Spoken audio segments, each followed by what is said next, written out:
Welcome once again to the DRH show. Today I'm joined by a carer and a mental health advocate, Mike O'Brien. Thanks for joining me.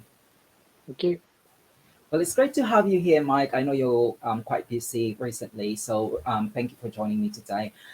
Just for the benefit of everyone who's watching us today, could you just tell us more about your personal journey and how you became an unpaid carer for your parents? I know you've written an interesting piece about this on Psychridge, but just for the benefit of everyone who's not aware of your background, your trajectory in life, just give us a quick snapshot of it.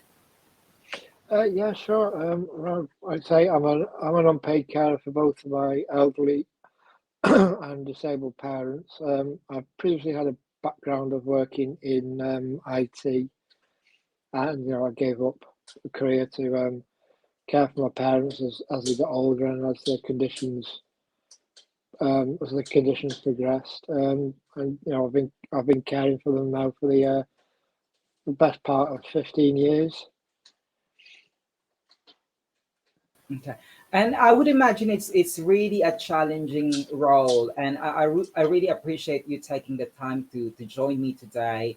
I know it's a very demanding role, but you've taken the time to share your journey and also kind of educate people of what it is like to be a carer, especially now that a lot of funding for several sectors have been trimmed down. But let's talk about your mental health journey. Has your mental health been influenced by your role as an unpaid carer? And if so, what was it like? Yeah, I mean, especially during the lockdowns in the early stages of the pandemic, that really had an impact on mental health, and Hmm. it made things a lot tougher. Hmm. Um, as we were coming out of sort of like the second lockdown, I got in touch with a local carers network, and they provided me with some counselling sessions, which have been really helpful, and given sort of like tools to cope with things better than rather than just constantly worrying all the time. But yeah, it can be really tough on your mental health at times. I think one of the most challenging thing here, Mike, is that it's also a bit isolating because you might feel that you're the only one in that situation. But as you've shared on your blog, which I'll put a link on it. A lot of people are also in that situation, and what you've said, it has taken a toll on your mental health. But it's a good thing that support is available. And not only that, I also understand that you've created a blog called Caring Life, as sort of, not just for sharing your thoughts about being a carer for your parents, but also you want to kind of raise awareness about it. So, would you mind sharing about your blog and Caring Life, and what impact do you hope it has on your readers? Well, yeah, I mean, originally I started the blog to sort of share my story because um, prior to the lockdowns, like you say, I felt isolated and like I was the only one. And then I joined Twitter and joined up with other carers, and started sharing stories with other carers. So and then later on, I then created the blog to share, and it's also become sort of like a campaigning tool as well to make people more aware of what goes on in the life of a carer, and because the general public themselves, they really don't know much because they're not in that situation. So yeah, it was, like I say, it started off as a blog to share my story, but now it's become a bit of a campaigning tool now, and a tool to let other people know what is actually going on and what needs to be done. Exactly. And talking about what needs to be done, there's really a very informative piece that you've mentioned. You talk about the principles of Unpaid Carers Charter and the Young Carers Charter. So could you just explain, Mike, how these documents will improve the lives of unpaid carers? And first, what are these charters all about? Well, the charters were created by created in partnership with Cardiff and the Vale Regional Partnership Board and the Regional Unpaid Carers Board. And the idea of the charters is to get the local authorities, the health boards, third sector organisations, and other organisations that have an interest in unpaid care and people that need care, all sort of working together to basically provide better support and better recognition and better care for for unpaid carers and for people that need it. So, we had an official launch of it earlier on this year. I think it was around about April time this year. So now it's just a case of making sure that the commitments in the charter are met, and it doesn't become just another piece of paper, really. Absolutely, and like what you've said, it's not just a piece of paper, but it actually impacts not just the carers, but also the people that they're supporting, their loved Mhm. ones. In relation to this, Mike, you also highlighted the importance of recognizing the death of a loved one as something that really impacts the unpaid carer's mental health. Of course, the death of a loved one impacts everyone, but if you're Mhm. not just there as a loved one, but you're also a carer, it has kind of like a more serious impact. So, could you talk more about this? Maybe citing some personal experiences, if you're comfortable in it, in any way, you're not obliged, if you're not comfortable talking about it. Or maybe you could just talk about other people's experiences that you have come across with. Mhm. Yeah, yeah. Well, I mean, yeah. You are there with that person, basically 24/7. So you're doing everything for that person. You're caring for that person. You're preparing meals for that person, and then basically all of a sudden they're gone, and what has been your world for 10, 15, 20, 30 years just all comes crashing down. And then on top of that, you've got the pension for work, the Department for Work and Pensions suddenly turning around and saying, oh well, you're no longer a carer, we're going to stop your carer's allowance, we're going to stop this benefit, we're going to stop that benefit.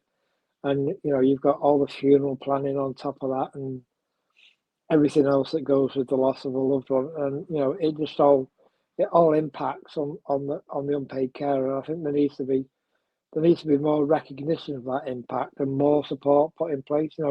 Don't just suddenly stop a person's benefits. Give them time to grieve, and give them time to you know say goodbye to the loved ones, and basically adjust to a new way of life. Absolutely. You kind of prompted me to my next question, Mike. But I just want to hear, have you got any like specific recommendations, or can you think of specific steps that you believe should be taken in order to support carers in the aftermath of the death of a loved one? You really mentioned some interesting areas there. You mentioned, like, the cessation of benefits and the pressure to look for work. What steps do you think should be specifically taken to support unpaid carers when these issues arise? I think there needs to be more support for carers, in the mental health, grief counselling and what have you. That should be put in place. And like I say, don't automatically stop the benefits. Give them time to adjust. Mm-hmm. And when it comes to going back into work, help them, give them time, because a lot of the time unpaid carers have given up a career, and you know 20, 30 years down the line, when they're returning to work, Mm-hmm. they might be, it might be a case of their health has deteriorated and they can't Mm-hmm. go back into the career they were in previously. Mhm. or the qualifications they had previously are no longer relevant, and they Mhm. might need to retrain. So, Yeah. help with retraining and help with getting back into work. Yeah, absolutely. That's really a good point, Mike, because like we've said, they might be caring for the past 20 or even longer. And so things have changed a lot. Like right now, you don't usually send your CVs like in a physical paper, you apply online. So a lot of Hmm. people might not be equipped to do that. So, additional support or retraining, as you've mentioned, they're really important to help, people get back to work. Now, Mike, could you also share some insights from National Carers Week 2023? What are some of the changes you'd like to see to better support unpaid carers? Um, well, right, to start with, carers allowance needs Mm-hmm. to be looked at and reformed, because at the moment, there's something like 9 million unpaid carers across the UK, and at the moment, only 10% of them can claim carers allowance because either they're a student or they've reached pension age, or if they claim carers allowance, it'll have an impact on the benefits of the person that they're caring for. So, all that needs to be looked at. Um, because basically, just because you're a student or just because you're a pensioner, it doesn't mean you suddenly stop caring. You're still caring for that person while doing everything else. And other changes are, rather than just talking about how governments, they all turn around and say, we recognise and we value unpaid carers. Well, pats on the back and warm words they don't pay the bills, and they certainly don't put food on the table. So, recognise and support unpaid carers better, and actually um, hold local authorities to account when they're failing unpaid carers, or when they're failing the person that we care for. And, and also, it's really important that we acknowledge the financial circumstances of carers because you mentioned something on the article that you've written that there is an economic contribution of unpaid carers. So could you just comment on these figures and how they influence policy making and kind of societal recognition of unpaid carers? Yeah, well, according to the latest research that was done since the last census in 2021, the uh, the claim is that unpaid carers at the moment are saving the state £162 billion a year, which is basically the equivalent of having a second NHS. But unfortunately, the government don't seem to recognise that. I think they just seem to be quite happy to let people carry on doing the caring for free, and that they can save this £162 billion a year and do other things with it, rather than say, well, this is the contribution that unpaid carers are making to the economy. So we need to do something to help them improve, Uh, and better support them.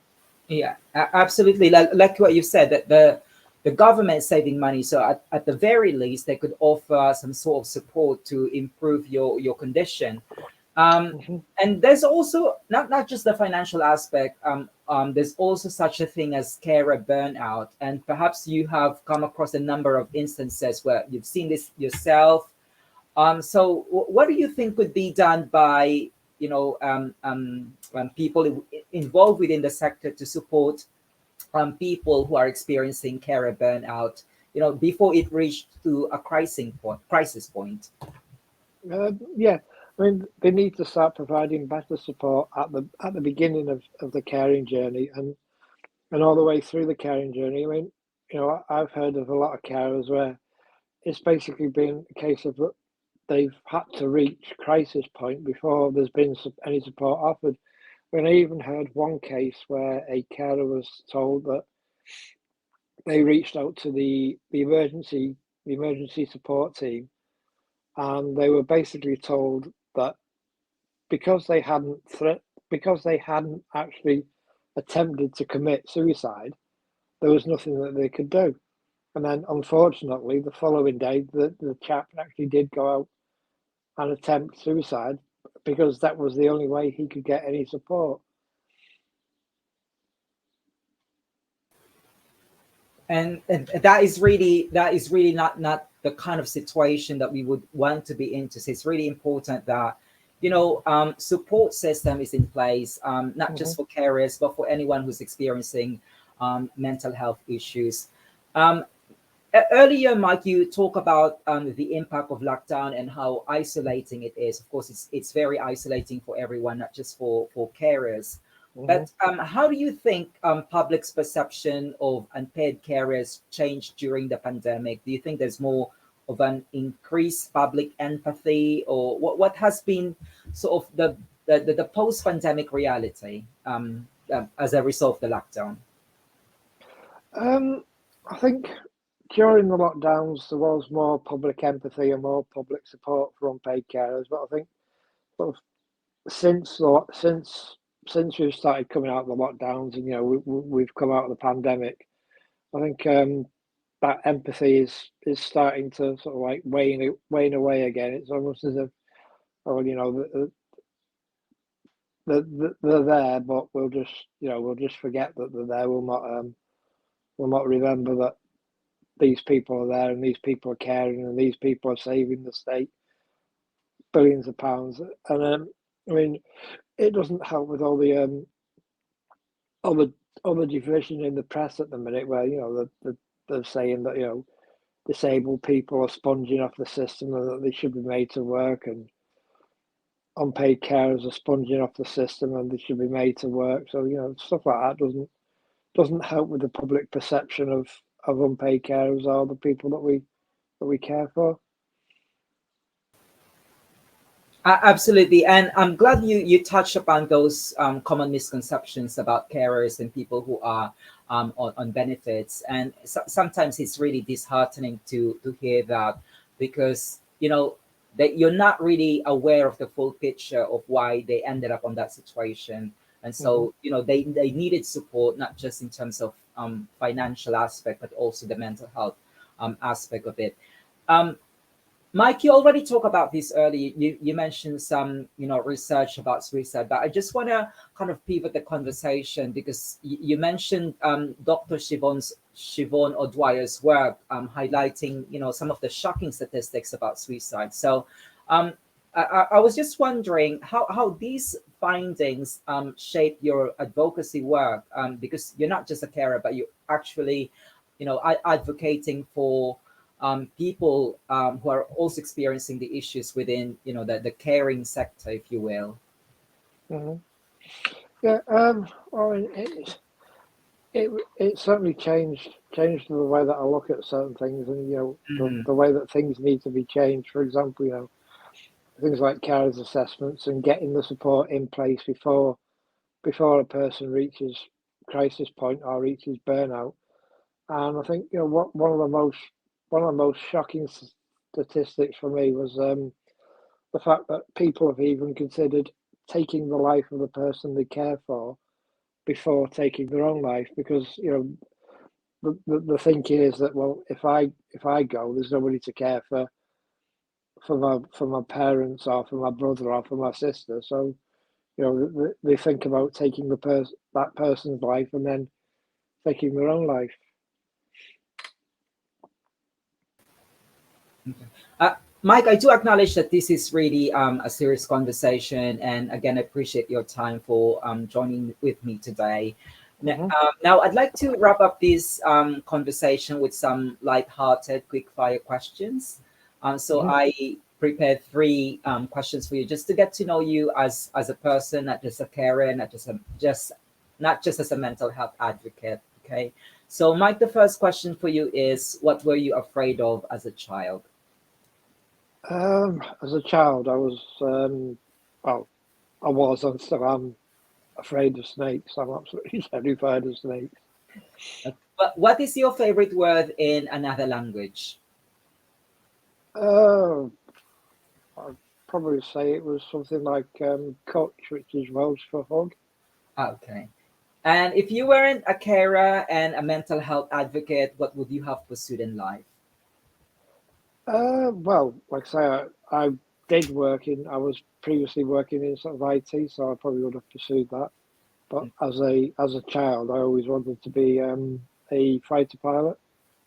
Mhm. But unfortunately, you've got to be really, really good at Yeah. maths to do that, and I'm not all that good at maths. I can do the basics and some of the more advanced stuff, but things like trigonometry and stuff like that just completely threw me. So Yeah. yeah, Don't worry, Mike. I'm also not very good with numbers. That's why I ended up doing this. And Mike, finally, the floor is all yours. What should people take away from today's conversation? And if you have any upcoming project aside from your blog, feel free to let us know about it.